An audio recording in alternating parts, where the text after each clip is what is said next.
charged with 3 murders. A field in the Gloucestershire countryside, a discreet police presence. A wooden stake marks a spot close to a hedge.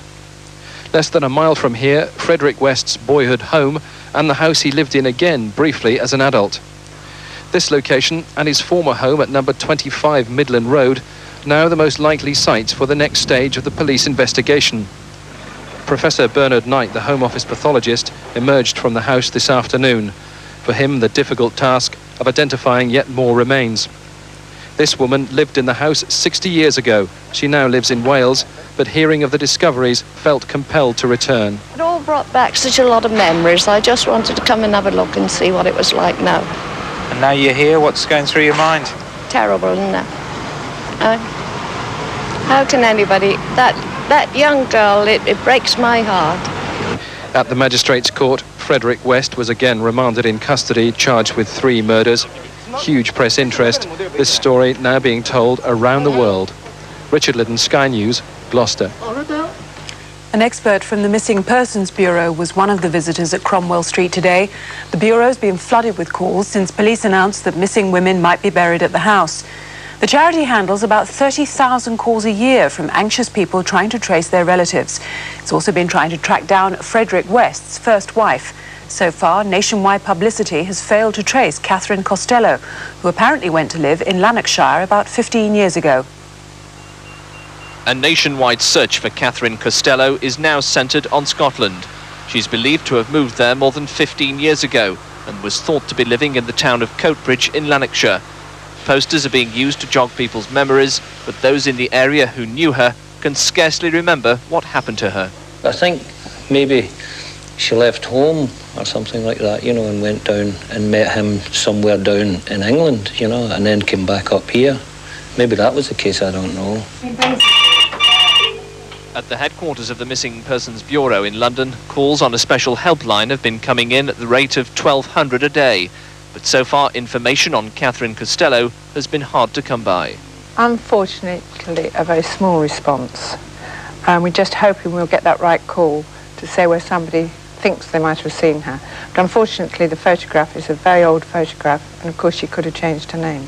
So what are the prospects then of, realistically, of finding her?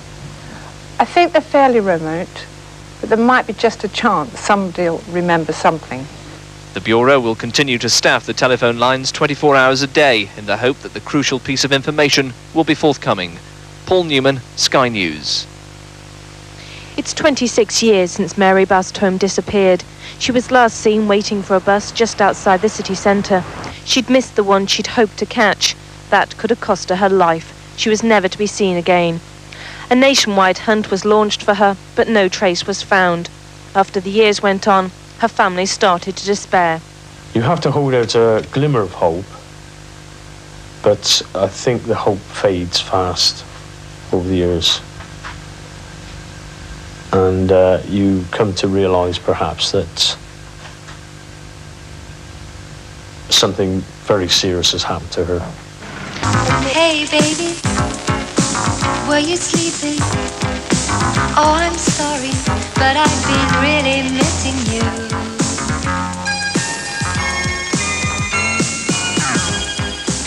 Hi darling, how's the weather? Say baby, is that cold better now? Oh, I'm sorry, is there someone there with you? Oh, since you went away, there's nothing going right. I just can't sleep alone at night. I'm not ashamed to say I badly need a friend, or it's the end. Now when I look at the clouds across the moon, here in the night I just hope and pray that soon, oh baby, you'll hurry home to me.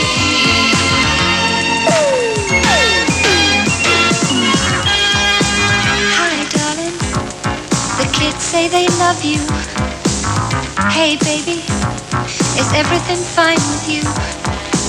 Please forgive me, but I'm trying not to cry.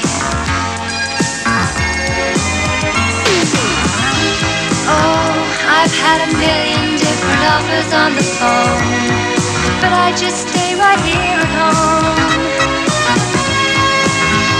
I don't think that I can take it anymore, this crazy war.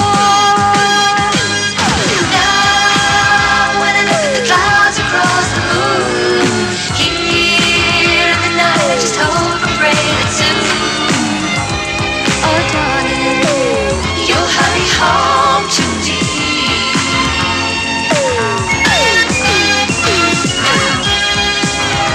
I'm sorry to interrupt your conversation, but we are experiencing violent storm conditions in the east right now at this time. We may lose this valuable deep space communication link. Please be as brief as possible. Thank you. Oh, since you went away,